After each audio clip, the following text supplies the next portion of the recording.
আসসালামু আলাইকুম। আজকে রান্না করে দেখাবো কলাইয়ের ডাল। প্রথমে আমি কলাই ডালগুলোকে ধুয়ে তেজপাতা, দারচিনি, পেঁয়াজ, মরিচ দিয়ে দিলাম এবং ফুটন্ত পানি দিয়ে দিলাম এবং তাতে দিয়ে দিলাম গোটা জিরা,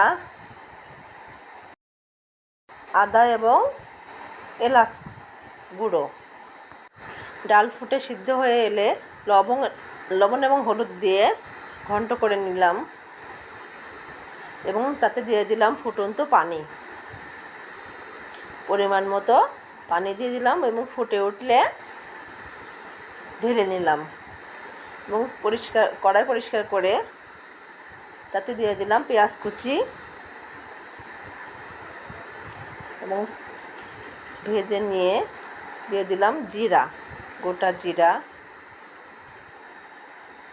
এবং ডালগুলোকে ঢেলে দিলাম। Please like, comment and share it.